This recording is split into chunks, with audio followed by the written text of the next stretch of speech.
From the heart of the city to the outer edges of the Beltway and beyond, this is the District of Misfits show with a podcast problem. This is your guide into our unique and beautiful city. The good, the bad, the ugly, as well as the funny and straight up ridiculous. Told by us before someone tells it for us. The opinions expressed on this show are our own, and we make no apologies. Hello, my Misfits. How the hell are you? Welcome to the Halloween special of the District of Misfits show. It is our Halloween special. Boo to everybody. We are a drinking show with a podcast problem.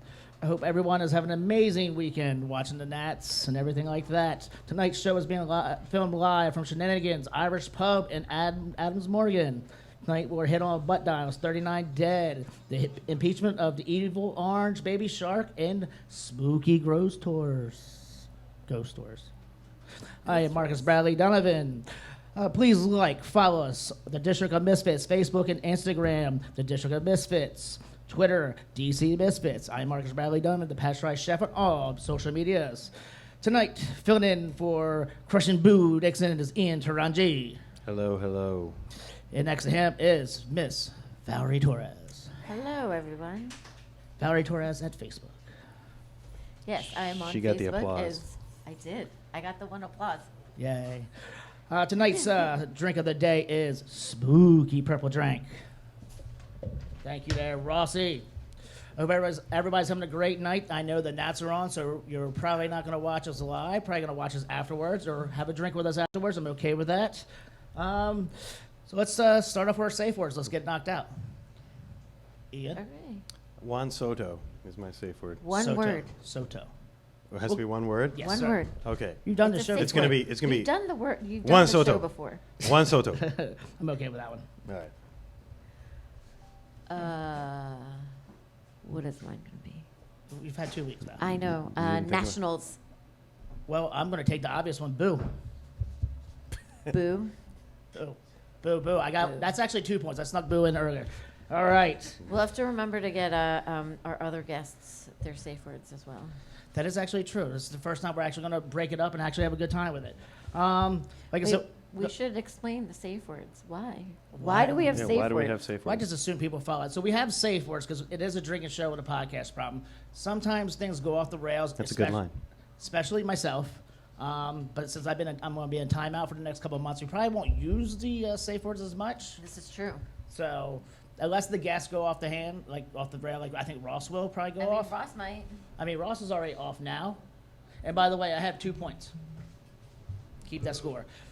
2 points. So, yes. So, Boo and Jamie are out. They're with the kiddies, and one's at work. So, tonight we are going to be discussing politics with Mr. Ian Taranji. Hello, hello. He is our political officier. He has his own law firm, and he also studied the constitutional law. And Well, yeah, that's In right. college. That's right. Yeah. Is that what you did?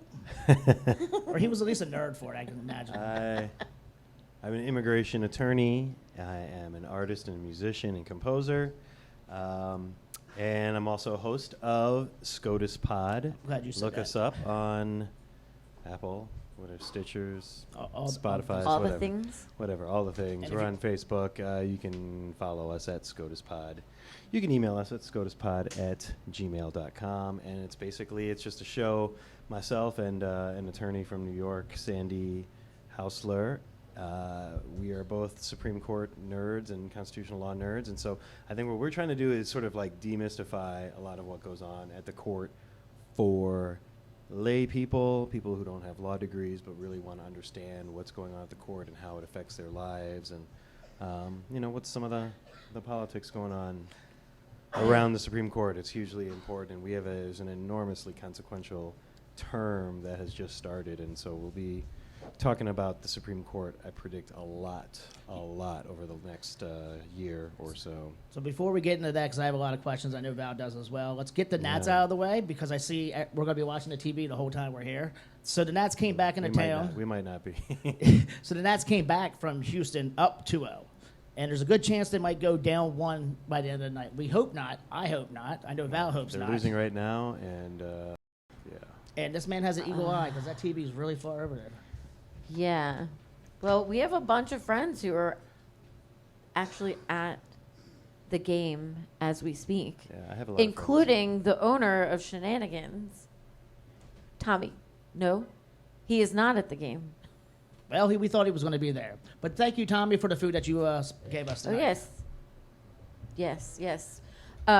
As Marcus said, we are at Shenanigans Irish Pub tonight, airing live from the upstairs bar.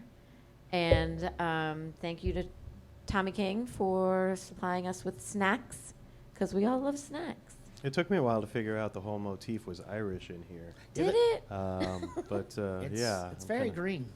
I should have dyed my hair green tonight instead of red. You should have. I would have been more festive, but I got St. Patrick's Day for that. So, Val, how do you feel about the Nats going flat out? What? Flat out diving once they got back to D.C.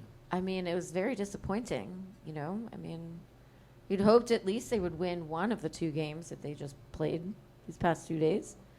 And they really lost in terrible fashion. The last night was an ass whooping. Yeah.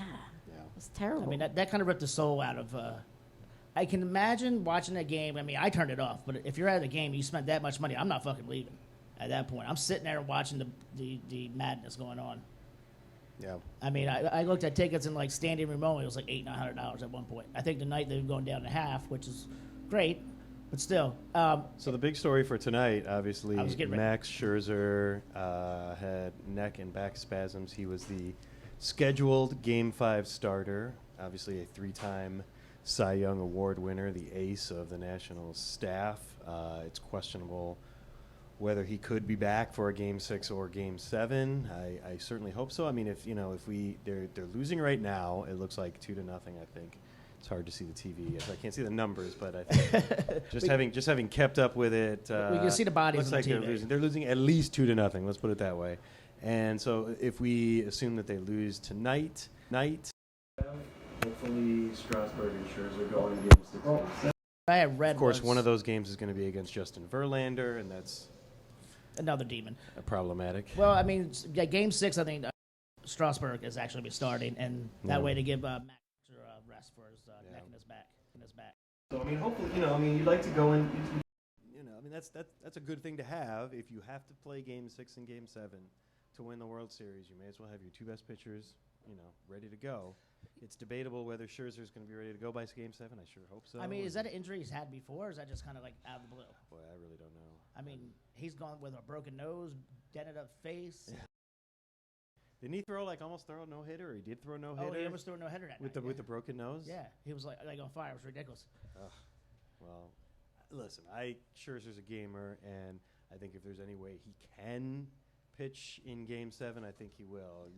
I mean, look, there's a story there's a story that at the end of this where Scherzer plays the role of what's that dude? The Red Sox. Santo? No, the Red Sox pitcher with the bloody sock, Kurt Schilling. Yes. I mean, there's a story here where a less than 100% Max Scherzer guts out a Game 7 victory for the Nationals title.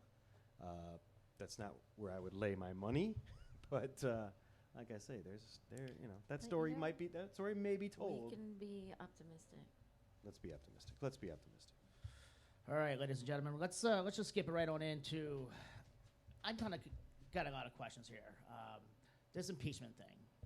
Yeah. It's you see a lot of rhetoric and a lot of dumb shit going on. Like you watch Lindsey Graham say something completely opposite from what he said 20 years ago, and then you have we call that hypocrisy. No shit. Yeah. Imagine that. Is that what they call it? They do. Yeah. I mean, like my whole thing. You and I talked last night because we, Saturday night we're just hanging out talking to each other on the phone because we're cool like that. And you were like, yeah, let's find something to talk about. I'm like, oh, this is gonna be so great. There's so much we can talk about. There's impeachment. There's the new Supreme Court term. There's the Democratic primary. And you're like, yeah, we want to make sure that we keep it light and keep things kind of humorous. I said, okay, well then impeachment, because the other 2 topics are going to be depressing. So, and impeachment has the added benefit of like. It's a Keystone Cops kind of caper, like they're not just criminals, they're the dumbest criminals. Yeah, ever. You're watching it and it's like, is this real life? Like, is this really What I mean, It's yeah. I mean, look, my bona fides here. Look, I was in college. I was a history and poli-sci major. Graduated from law school. I have been like a constitutional law Supreme Court nerd forever, and a politics nerd, like literally since I was a little kid. And I saw Gerald Ford on TV. Yes, I'm totally aging myself, but so I was really, really clued in to the whole impeachment process when President Clinton was impeached. is that what got you really into that, or? Well, we hadn't had a moment where we really even considered impeachment. I mean, I guess there were people who talked about impeaching George W. Bush, about Iraq, but Yeah, but they hid that shit well, though. I just feel with Clinton's, like, if I was in law school, that would kind of make me want to be like, this is the first time thing. I've never seen this in my life.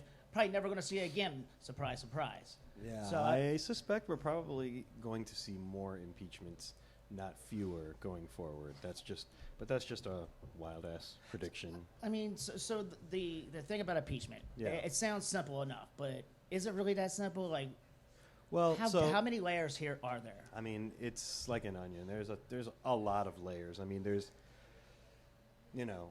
it's actually foundational to the principles that underlie the Constitution. What do I mean by that? Like, the framers who wrote the Constitution, they debated a lot and very strongly about what kind of powers the president was going to have and what kind of powers Congress was going to have, and made sure to divide those powers up. And the reason that they did that was because they didn't want too much power accruing in one person's hands. Which makes total sense. Which makes total sense, especially when you consider that they fought a revolution against a monarchy. Yeah, exactly. So it does make total sense that they would not want to have one person be that all-powerful. And they feared it was a small country at the time. It wasn't, the vast expanse of the continent like it is today. It was not the military engine that it is today. It was corporate 13. stronghold. It was 13 small colonies. It was probably, there were probably more residents in London than there were in half the United States at the time. So they feared foreign influence. This was also at a time when there was a lot of colonialism going on here in the Western Hemisphere. France was here. The Spanish had been here throughout. The British. So they feared foreign influence over an executive. Yeah. And because of that, they put in the impeachment. Article 2 gives the House of Representatives the authority to impeach, and also affords the Senate the opportunity to hear the articles of impeachment and either convict or not convict. A conviction, obviously, removing president from office, but actually impeachment is for a lot of different federal offices. So federal judges can be impeached. The vice president could be impeached. The attorney general could be impeached. Supreme Court? Is that a impeachable thing? A justice of the Supreme Court certainly could be impeached and removed by that procedure. So it's a simple majority vote in the House on articles of impeachment to forward those articles onto the Senate. The Senate must convict by a 2/3 majority. So you have to have 67 votes to convict. So I think the breakdown in the Senate right now is like 53, So not quite there 47 Republicans. So I think basically we would need 20 Republicans to I know, I just saw a home run. God damn it. So let me ask you this: I saw it out of the corner of my eye. I was like, oh god. So the fact that he doesn't, or that administration doesn't follow the rules very well, what happens if he does get impeached? Who's going to force him out? Who's going to actually make him leave the office? Like, can he get arrested? Can he get, how does this happen? I know that it's kind of popular to talk about. I know Bill Maher talks about it all the time, like, he's not leaving, he's not leaving, he's not leaving. And, to be sure, that would be some authoritarian shit to just, not leave after having been either forced out through constitutional mechanisms or having lost an election. I think that there are enough officials in the U.S. government, military, generals, law enforcement, that despite their partisan leanings, do understand That he's a disaster. not just that he's a disaster, but that a peaceful transfer of power is critical to the ongoing success of this American experiment. Look, we've only been a country for 247 years or so, give or take. There's no guarantees that the democracies and the rights that we've all grown up with that are going to continue on in perpetuity. There's nothing written in stone that says, all of these things are going to continue. We have to kind of fight for them and ensure that democratic processes are followed and respected. And certainly, I believe if he were removed 67 votes in the Senate, if they actually got to that, I suspect some generals would probably come into the Oval Office and say, Mr. President, It's time for you to go. It's time. And then what I happens mean, then? what are the chances that's actually going to happen? Like, I think slim. You know? I think very slim. If you'd asked me a month ago, I would have said 0. If you're asking me now, I'm saying like 2.5%. Like So what? I mean, you've gone from the realm of virtually impossible to the realm of Anything. likely impossible. Yeah. So what is the thinking behind some of these diehard Republicans who are so adamantly still supporting him? Like, what is the... My suspicion about that is for the elected officials. The elected officials is one, job preservation. Right. That they know. I'm sorry. Are we We have a live call-in from our Nats our correspondent? Nats All right, so we're going to correspondent, table the impeachment to after next Mike break. Hairsign. All right. Go ahead. We have him on speaker. Hello, Michael. Hello. Hey, Val. Hi. How's it going? Good. How are you? Can you hear him? Can you hear him? Good. So here at the game. Enjoy. and so how's the game going? I mean, Does he know he's our Nats correspondent? Yeah, by the way? He does know you do know that you're our Nats correspondent, correct? I'm right. You're the Nats correspondent here for the District of Misfits show. Can you hear me? This is gripping told you. gripping television. See, I told you. Hello. Yep, I can hear you. Now you can hear me. So how's it going at the Now I can. game? Like, what's it feel like? Oh, it's it's absolutely electric.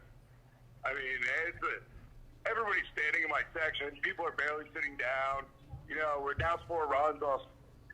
Wait, it's 4 runs now? We're down 4 runs? Yeah. But, staying in the fight, it's a comeback team. Right? So Yeah. So everybody's still up. Everybody's still feeling good, looking good. I mean, Have you seen President Trump? have you seen President Trump? Oh, yeah, no, we beat the shit out of him. They stuck him in the middle of the wave your hats, cheered the hell out of the veterans, and beat the shit out of the orange cheetah. Yeah. No. Is he doing Baby Shark? DC's not putting up with that bullshit. Just at the end of the day. Has he been doing the baby shark? No, he's been sitting in the learner box, Millionaires like millionaires, they just hang out together. Neither of them are billionaires, but, millionaires stick together. How was Jose Andres' first pitch? How was Jose Andres' first pitch? He looks like he practiced a little bit. He's got a little more work to go. It's left a little short, but all told, his form was pretty good. I think he might have a career over for the Nationals in the future. Oh, yeah? So now we need to preface this by saying that Michael Hairsign is also a baseball coach for high school kids, middle school kids? High school varsity hitting coach. Yes. In addition to every being player that I've coached, he's in the majors as a pitcher. But, I'm a pretty good hitting coach. What can we do for Juan Soto? What can we do for Juan Soto, do you think? For Juan Soto, take care of his bar tab. Any day that you see Juan Soto, his tab is on the house. I don't care. Or bartender's back pocket.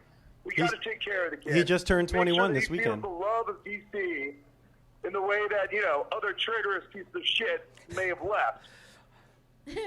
He just needs to go to other shitty organizations in towns like Philadelphia. Yeah. I mean, you couldn't have picked a bigger shithole. Marcus said he I couldn't wasn't have gonna say picked a bigger shithole than Philly. Bryce I Harper. wasn't Yeah, gonna no, say. exactly. I mean, it's really the asshole of America. Agreed. Marcus, thank you for the tickets. I knew that you blew the budget for the next 5 or 6 shows. You're welcome. It's fantastic. I really appreciate it. If I couldn't go, I wanted you to go, Michael. We're just happy you're there, Mike. Oh yeah, no, it's fantastic. It's a great atmosphere. It's honestly on my bucket list, and I can check it off now. I never thought that I'd go to see a World Series game growing up in DC with no baseball team in town, and I honestly never thought baseball was going to come back. And I sure as hell didn't think that I would be standing and watching a World Series, because nobody in my section is sitting down. Everybody has been standing this entire game. That's pretty awesome. And we're kind of about that life. I love it. All right. Well, thanks, Mike. We're going to let All you right, go Joe. back to the game. Awesome. Thank you all very much. Thank you again. I love you all, and I'll see you all after the show. Word. Go Nats. That's- Go Nets! Okay, that was pretty awesome, actually. Way better than I thought it was going to go. It was actually really cool. All right, so with that said, we're going to table impeachment. We're going to go on a little break, and we'll be back in 2 minutes. Here's a little clip about Baby Shark.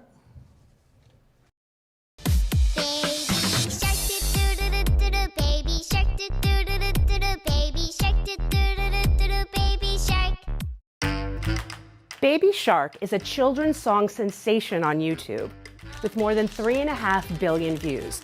If you've heard it, you know that it can get stuck in your head, just like that. But at a Washington Nationals game, it's not just stuck in your head.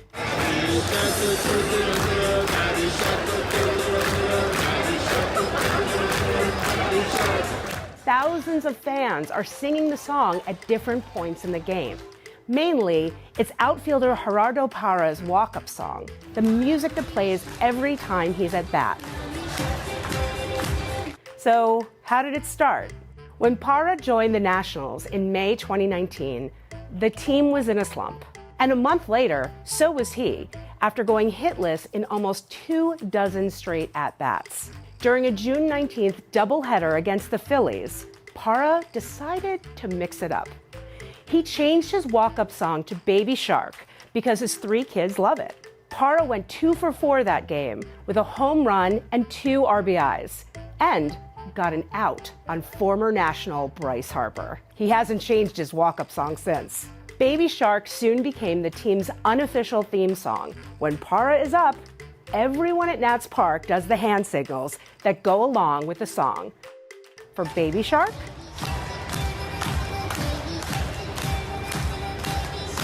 Mommy Shark, and Daddy Shark. People are so excited to sing for a simple reason. The lyrics are easy, and the hand signals are easier than line dancing. The team has also adopted the hand signals to celebrate single, double, or triple hits. And it seems like a good luck charm. The Nats went from having a 3% chance of making the playoffs to winning the National League Championship and a trip to the World Series. Even though Parra isn't often in the starting lineup, fans still dress up like sharks and buy shark shirts and hats. There's even a stuffed shark wedged into the dugout net that players rub and kiss for luck. In a season full of unexpected twists, the Nats' embrace of Baby Shark is definitely the cutest subplot. They turned a children's song into a team anthem. And if they win the World Series, you will be hearing it again, and again, and again, and again.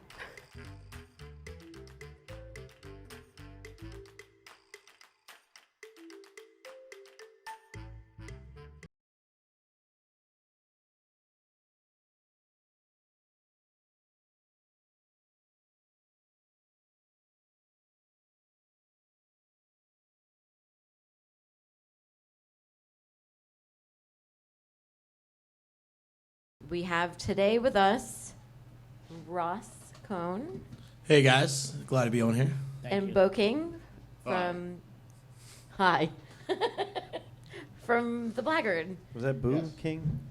Bo. Boo? It's not Boo. It's You Bo. can call me Boo. I feel like we're that close already. I mean, like he's my boo, but like he could be your boo too. He could also be my Boo. We're very modern. We're very cosmopolitan. Yeah. We share. Hey Boo. Hi. Sup, girl? I'm filling in for Boo. We have a I miss contest. I miss Boo. I'm not your Boo. Yeah, she's killing it. No, she's not. Yeah, I am. So we have these two here today because they are organizing a spooky ghost tour tomorrow in Adams Morgan. Can you guys tell me a little bit about this thing? Spooky? Yeah. So Ross and I were. Yeah. You guys There we holding go. hands? Ross and I. Yeah, we are. We're looking for something fun to do on a Monday, and I've been sort of angling to be a tour guide during the day because I'm a nerd, and Yeah, you are. it occurred to me. Yeah, thank you for noticing. It occurred to me that most of the profitable or popular tours in most cities involve a ghost tour, and it just got me interested in the subject in general, and I went and did some research and went and found these guys. I think they go by the McCarthy brothers, if I'm not mistaken. And but I don't know if it's their real name. They're real squirrely guys, but they have this thing called squirrely. Yeah, it's very very spooky. They run this thing called Spooky Ghost Hunter Tours out of Maryland, and really, apparently, very popular attraction. And I called them and asked them if they could do something for Adams Morgan, and they said, "Oh, there's tons of history in the neighborhood. One of the original sort of potter's fields, they call them, where they would bury unclaimed dead, actually was on Columbia Road when the city line ended at Florida Avenue. And that's just a taste of the sweet, sweet historical nuggets you're going to get on the Spooky Ghost Hunter Tour. My nips are hard already. So if we wanted to join and follow in the shenanigans of this tour, how would we do that? It's very simple. It's free to anyone that comes. The fellows that run the tour would like people to buy T-shirts, but They have some swag. Yeah, little swag. Spooky Ghost Hunter But T-shirts. we'll all be meeting at the bulletin board at 18th and Columbia in front of the PNC Bank. Sounds super legit, I know. The kidnap van will pull up and take you away. I can't wait. Free candy though. Yeah, You gotta Free buy candy? the T-shirt. It's at 7 o'clock on Monday, and we Tomorrow, hope to see that you. is. Tomorrow, Yes, the 28th, Yes, yeah. tomorrow is Monday. So there will be some scary booze. I think there will be some spooky shenanigans afoot. I mean, they have claimed like some real ghost sightings using their EKG meters and shit like that. that, and Yeah. he was saying something about. I only had got a spare part time talking to them a little bit. Like he's right. Like they're I think they're just kind of weird, but So you think they're making this shit up, or you think it's you know what? I mean, this is spooky. I've never had a seance or anything. Spooky. I mean, I think it's definitely real to them. And I've spoken to people who have RSVP'd who are absolutely sure that there are ghosts. I mean, it's and like- absolutely sure that there are ghosts in this neighborhood. It's So- like it's religion. If you believe it's real. Right. I Yeah. mean, it's. I mean, whether or not we see any ghosts, I'm sure it's going to be a good time. We're gonna, walk the neighborhood, maybe hit a couple of local establishments. I was going to ask, are there going to be a few pit stops in different? there's a lot of spirits inhabiting this neighborhood. I Yeah. mean, Spooky Booze. ghosts. yeah, This is getting pretty spooky. you never know. Yeah. So what are some of these spooky places? I mean, there's probably going to be some ghosts. Maybe at Shenanigans, there could be ghosts. There could be ghosts at Grand Central. Grand There could be- Central. I hear Perhaps the Duplex. Town Tavern? The Yeah. Town Might Tavern. have I some hear that booze place there. has lots Yeah, of ghosts. their second floor is really scary. Right? I blacked out there once. Wait, hold on. Or twice. Three times. Is that what we're claiming as blackouts now? Well, I mean, 'cause I'm fucking in it's it. a fine line between a ghost man. and a blackout, Yeah. and I encourage you all to find that line Yeah. and step way over I'm it. pretty It's sure always Bobble good to, do your blacked own out due there on his diligence. 50th birthday. Well, Bobble has blacked out everywhere Bobble has been, so I think the odds are pretty good. It's pretty spooky. But yeah, it should be a good time. I hope to see everybody there. And, if not, Ross and I will be cuddling in the spoon position until someone shows up. So even if the tour sucks, you guys are going to make it fun? Oh, I mean... Oh, it's always fun. It's I'm very always a simple. good time. Yeah. With, Like, have fun no matter what. I find the Fair tour to be almost incidental to the friends we make along the way. Hint, hint, wink, wink. I'd love to rope some people in and bug some people into joining our tour and just sort of Pied Piper people down 18th Street. Maybe That'd someone's be boo amazing. can join you, and like their boo becomes your boo. Welcome to Yeah. Amazon. And if the ghost So hunt- you might bring your own booze? Yeah. I mean, Yeah. you gotta bring a boo, right? Like But if you get gotta 20 bring your spirits, bring your booze, you booze. could get Bring a your own boo. it's the modern Boo-boo. world. Everybody booze You might on get a booze on boo-boo booze. if you drink too much of the boo. Is this tour child friendly? Absolutely not. It is 21 over. I would like to make that very clear. I mean, I'm 26 years old. I'm All still the looking for blackout someone to talk adopt have me. not made that clear So, already. you know, I'm not the one. yeah, I would be over the age of. Like, I'm not the one. 25. So you need an So adult. I've heard these stories, or I've heard some things about you guys between the two of you, and some $5. What is this? Yeah, this guy owes me $5, and he's. I beg to differ, Ross. I believe it's you who owes me $5, and I will maintain that fact. Ross and I had a talk one night. If you could call it a talk, it was more like It was a rambling. gathering the minds. Yeah, we figured some stuff out. We realized, working a busy shift behind the bar, that there should be a $5 tax on anybody who's bothering us or, bothering the bartender, period. Just like being a fucking pussy. yeah, like, if you're being a pussy, you owe what's someone the service charge? $5. Like, well, you're being a little. You pussy-ass you don't bitch. have to be No. an employee of the establishment you're in to call somebody out. If you're sitting at the bar and someone's being a pussy, you just tell them to give the bartender $5. And you're allowed to say the bar. $5. You Yeah, know, yeah, yeah. it Or can do happen you got to pay anywhere. $5 to leave?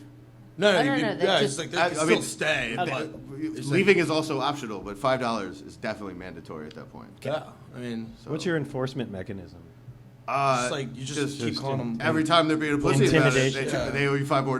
Pure It adds up real quick. intimidation. And you speak loudly so everyone can hear that you're calling that person a Gotcha. pussy. Oh yeah, Gotcha. Yeah. yeah. Gotcha. It's sort of a social contract, really. I understand. Social shaming. Gotcha. It works pretty well though. How much is in the bank by now?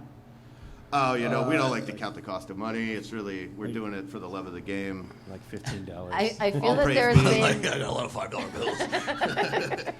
I feel like there have been a lot of $5 that's gone back and forth. I don't know. Mostly he owes me $5 because he's a fucking pussy. So I don't know. We'll see about it. I feel like I mean, I don't know. We locked eyes I about just it. had too much purple drink I'm already. waiting for the two of you. I'm waiting for the two of you to start making out. It's all I want to watch right now. I mean, I'll give you $5. Well, if these They people were- they tell were us just we were gonna here for the give money give us shot. $5, maybe. I'll Yeah. give you $5. It's $5. It's $5. $5. I'd actually kind of prefer not to. Don't be a pussy.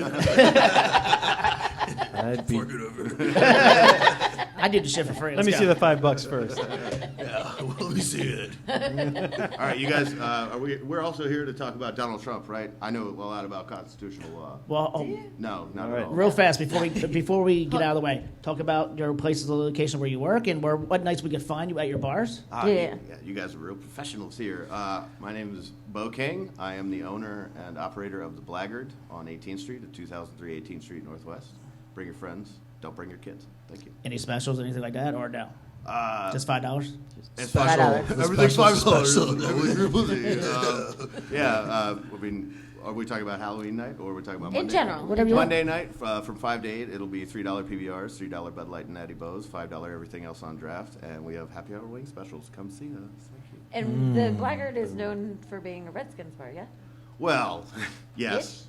Right now, I'm That's not a selling point right now. we're all born and $5. raised, and so we're any DC team, we're big fans of. We have a big crowd for the Nats game right now. When Donald Trump showed up, and we started Booed him? losing by 2 more runs. So thank you. Donald. See? So how long have you been down at the Blackguard? I have been there for 9 years. We bought the place in October 2010, so we just celebrated our 9th Nice. anniversary. Congratulations. Thank That's you. awesome. Congrats. Thank I you. mean, Congrats. if you can be in this business longer than a year or two, you're fucking doing a good job. Yeah, well, I'm not, but everybody else is, so it works out. But the fact that your doors are still open is good. Right. enough. It's That's a super organic system. Right, yeah. I mean, if I wake up on time, the doors are definitely open.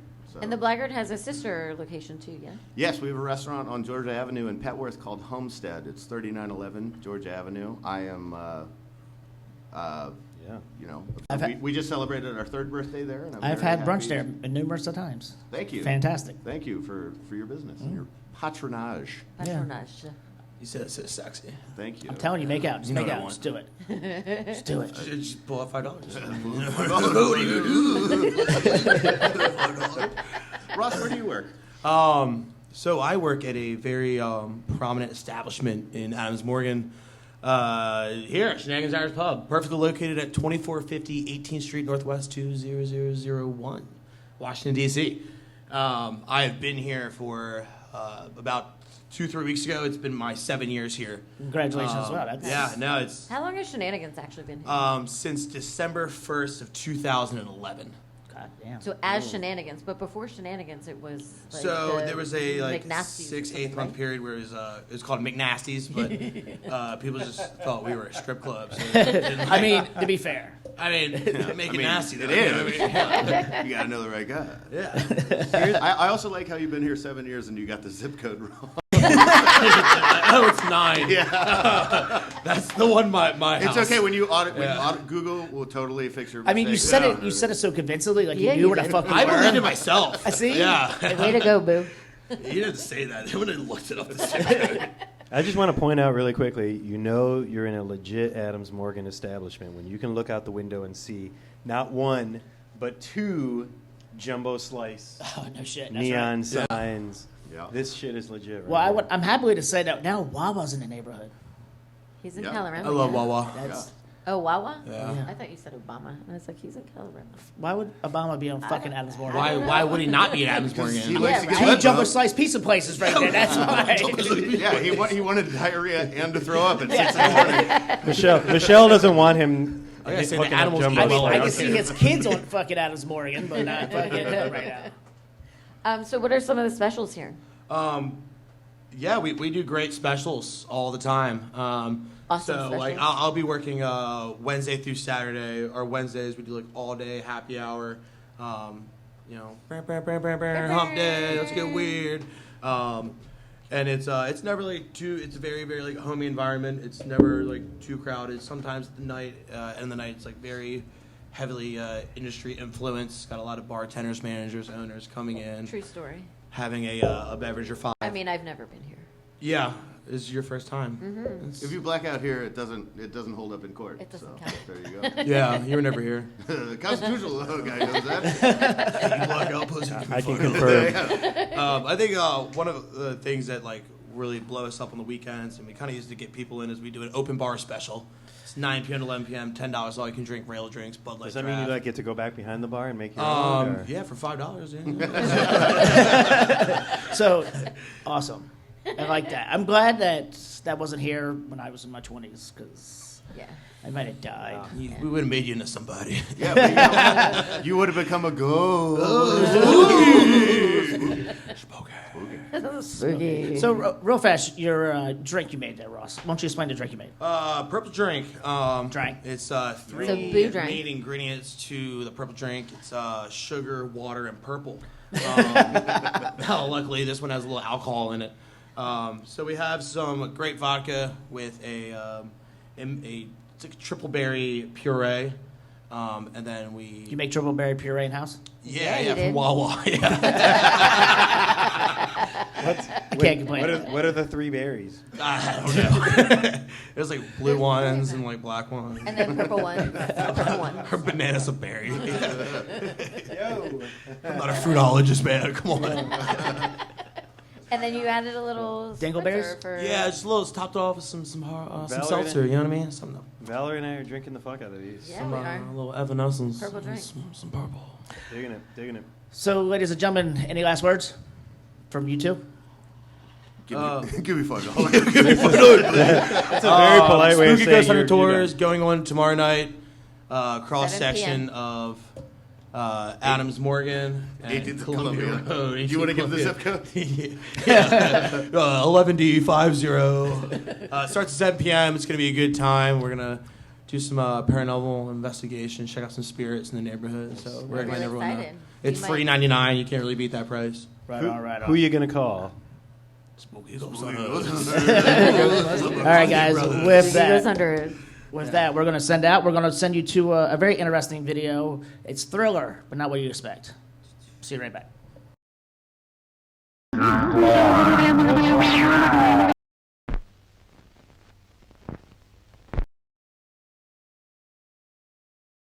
Welcome back, guys. Thank you so much for sticking around for us. If you're watching us and not the Nets, what the fuck is wrong with you?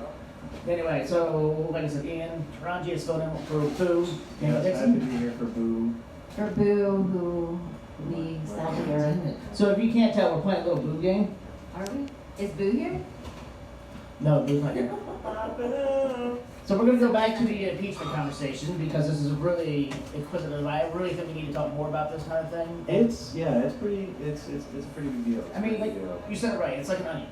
There's so many fucking layers. There's a lot of layers to it, constitutionally, politically, I mean, criminally, legally. Let's just kind of start at the beginning. Like, why? Why is it happening now? Like, where do we come from to get here? I mean, like going back to James Madison, Sorry. writing the impeachment clauses in the Constitution. People have Google for that. I mean, Yeah. with Trump, like, I mean, we all know he's bad things. We all know he sucks. But like, what actually is the tipping point? Why now? Why not earlier? Like, just fill in the blanks. Like, yeah. So, for folks who haven't been watching the news, there's been a lot of discussion about Trump's dealings with Ukraine, the president of Ukraine, and the bottom line is that he has withheld critical military aid from the Ukrainian people with the hopes that the Ukrainian government will investigate Joe Biden and Joe Biden's family. And why is that? He sees Joe Biden as being a threat to him politically. I tend to think Joe Biden is not really the favorite to win the nomination. I would agree with that. But Trump sees someone that he wants to dirty up. Yeah. And even if it's fabricated, he doesn't care. He understands. Trump is a profoundly stupid man. Let's just get that out there. But where he has been very savvy is understanding the types of messages that get through to the audience he wants to reach. And just having somebody from Ukraine say, yes, we've opened an investigation into Hunter Biden's involvement in this Ukrainian company, and we believe that there may have been some corrupt acts there, blah, blah, blah. And whether it's bullshit or not, just having that out there, he knows dirties up Biden.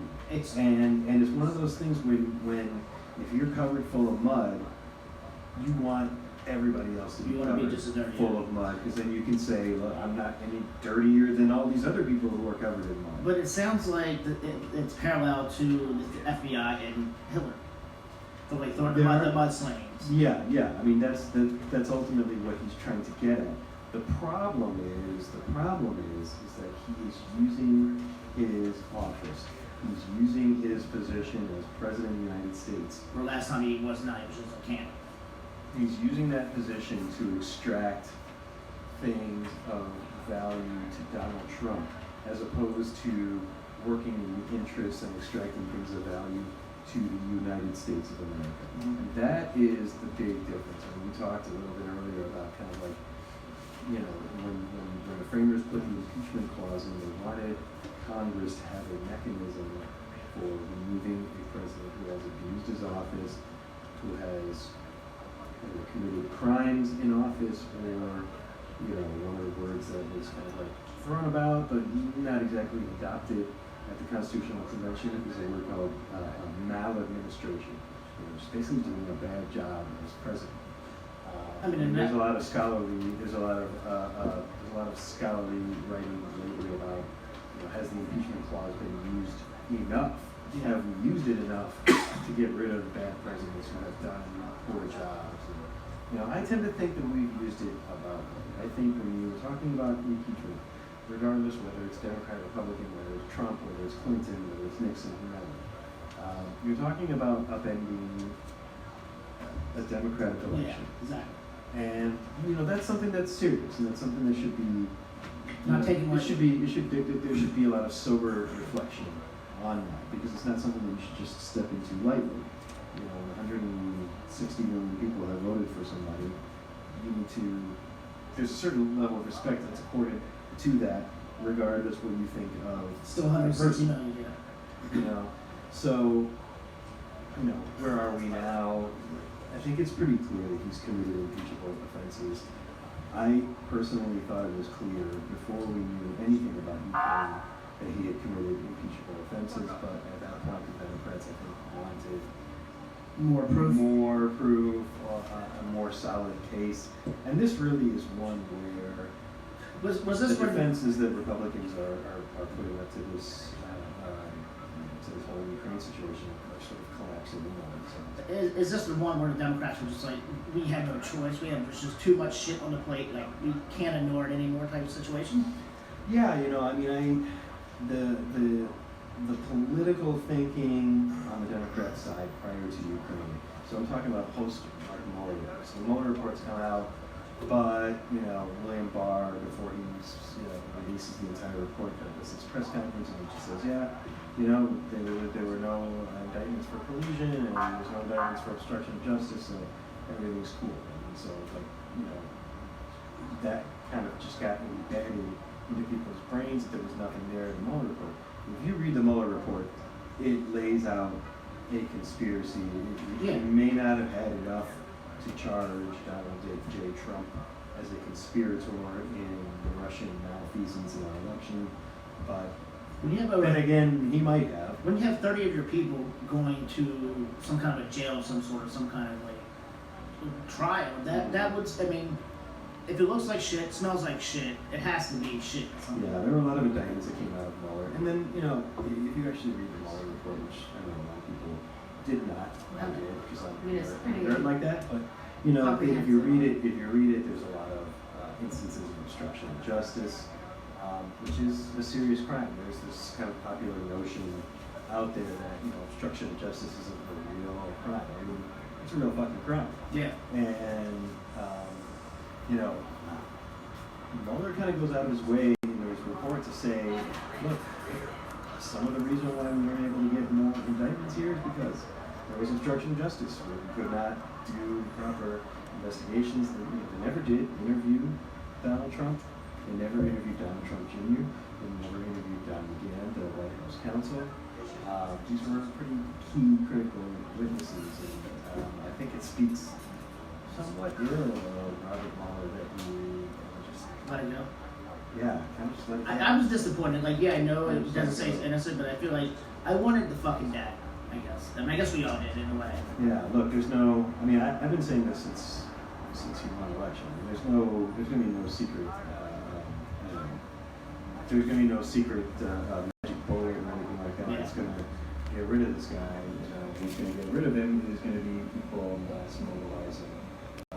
People on left of center, all the way left of center, coming together.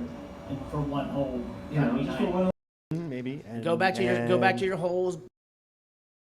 No, listen. Look, the fundamental political dynamic in the United States right now is this: the right wing is smaller than the left wing, and the right wing continues to get smaller while the left wing continues to grow. The difference between the two is at election time, the right wing, they all come home. You can be the farthest right that you want to be, but at election time, they're sitting there and they're thinking, hey, Mitt Romney doesn't look so bad, I'm pulling the lever. Whereas on left of center, all the way to the left of center, I think you have a lot of people who are just like, man, fuck Democrats. Yeah. And look, I'm a lifelong Democrat, and I am not a lifelong Democrat because I'm like rah-rah Democratic Party. There's been a lot of shit-ass morons running the Democratic Party pretty much my entire life. But I know, sure as shit, I'm not voting Republican. Yeah. And so, I think what we need is if everybody on the left comes together behind a candidate, I don't see any way that Trump wins re-election. The problem is the left wing tends to not come home. And that is very true. The last election is a perfect example. I did not want Hillary, and I actually sat there in the box and stared at Jill Stein, Hillary back and forth. And I was like, as much as I don't want either one of these, I don't want him. So this was me coming home. Yeah. If I didn't think it was such a close race, I would just fucking skipped it and picked the Green Party at that point. Like, Yeah, I mean, look, this is America, and we all get to vote for who we want to vote for. It's part of the franchise, and but I do think at the end of the day, especially in a presidential election, you have one of two choices. You don't have a buffet. You don't have a menu. It's a binary choice.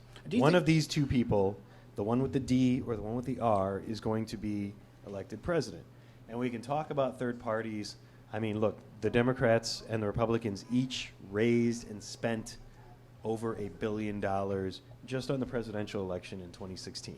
Like, when a third party comes up that has that kind of clout, that can put that kind of money behind a candidate, maybe I'll take that seriously. I just don't see it happening in my lifetime. And that's really the strength. That's really the stranglehold that the two parties have on the system is money. Yeah. Like, if we got money more out of the political system, I think you'd see more space for different parties and different coalition building and things like that.